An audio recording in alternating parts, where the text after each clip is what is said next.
تو ارنٹ کے پودے کی خاطر پریشان ہے، کیا مجھے عظیم شہر نینوا کی فکر نہ ہو؟ ہمارے لیے آج کی پہلی تلاوت یونس نبی کی کتاب 4 باب 1 تا 11 آیت مقدسہ۔ اس وقت یونس بہت ناخوش اور غصے ہوا اور اس نے خداوند سے دعا کر کے کہا، اے خداوند، کیا میں نے یہی نہ کہا تھا جب میں اپنے ملک میں تھا، اور اسی سبب سے میں جلدی کر کے ترتیش کو بھاگا، کیونکہ میں جانتا تھا کہ تو خدائے رحیم، مہربان، طویل الصبر اور نہایت شفیق ہے، جو ترس کھا کر عذاب لانے سے باز رہتا ہے۔ اب اے خداوند، مجھ سے میری جان لے لے، کیونکہ میرے لیے مر جانا زندہ رہنے سے بہتر ہے۔ خداوند نے کہا، کیا تیرا غصہ راست ہے؟ تب یونس شہر سے باہر مشرق کی طرف جا بیٹھا اور وہاں اپنے لیے ایک چھپر بنا کر اس کے سائے میں بیٹھ رہا کہ دیکھے شہر کا کیا حال ہوتا ہے۔ اور خداوند نے ارنٹ اگایا اور اسے یونس کے اوپر پھیلایا تاکہ اس کے سر پر سایہ ہو اور وہ تکلیف سے بچے۔ اور یونس اس ارنٹ کے سبب سے نہایت خوش ہوا۔ لیکن دوسرے دن صبح کے وقت خدا نے ایک کیڑا بھیجا جس نے ارنٹ کو کاٹ ڈالا تو وہ سوکھ گیا۔ جب دھوپ چڑھی تو خدا نے مشرق سے لو چلائی اور دھوپ نے یونس کے سر میں اثر کیا اور وہ بے تاب ہو گیا اور اپنے لیے موت کی آرزو کی اور کہا کہ میرے لیے مر جانا زندہ رہنے سے بہتر ہے۔ اس پر خدا نے یونس سے کہا، کیا اس ارنٹ کے لیے تیرا غصہ راست ہے؟ اس نے کہا کہ یہاں تک غصے ہونا راست ہے کہ موت چاہوں۔ خداوند نے کہا کہ تجھے اس ارنٹ کی اتنی فکر ہے جس کے لیے تو نے نہ محنت کی نہ اسے اگایا، وہ تو ایک ہی رات میں اگا اور ایک ہی رات میں سوکھ گیا۔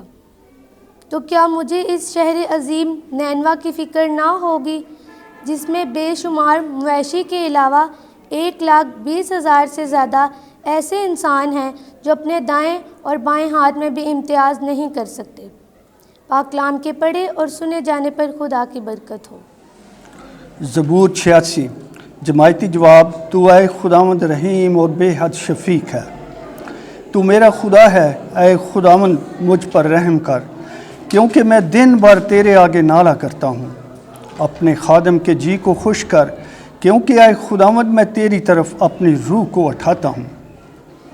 جماعتی جواب، تو اے خداوند رحیم اور بے حد شفیق ہے، اس لیے کہ تو اے خداوند نیک اور غفور ہے اور اپنے تمام ملتجیوں پر نہایت رحیم ہے۔ اے خداوند میری دعا سن اور میری منت کی آواز پہ کان دھر۔ جماعتی جواب، تو اے خداوند رحیم اور بے حد شفیق ہے، تمام قومیں آئیں گی، اے خداوند تجھے سجدہ کریں گی اور تیرے نام کی تمجید کریں گی، کیونکہ تو عظیم الشان اور عجیب کام کرنے والا ہے، تو ہی اکیلا خدا ہے۔ جماعتی جواب، تو اے خداوند رحیم اور بے حد شفیق ہے۔ خداوند آپ کے ساتھ ہو۔ انجیل مقدس لوکا کے مطابق اے خداوند تیری تمجید ہو۔ 11واں باب 1 سے 4 آیت تک۔ اے خداوند ہمیں دعا کرنا سکھا۔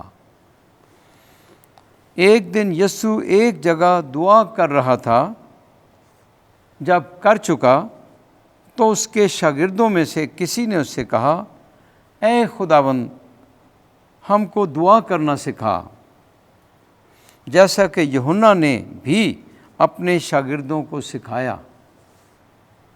اس نے ان سے کہا کہ جب تم دعا کرو تو کہو، اے باپ تیرے نام کی تقدیس ہو، تیری بادشاہی آئے، ہمارے روزینے کی روٹی روز مرہ ہمیں دیا کر، اور ہمارے گناہ ہمیں بخش، کیونکہ ہم بھی اپنے ہر ایک قرض دار کو بخشتے ہیں، اور ہمیں آزمائش میں پڑنے نہ دے۔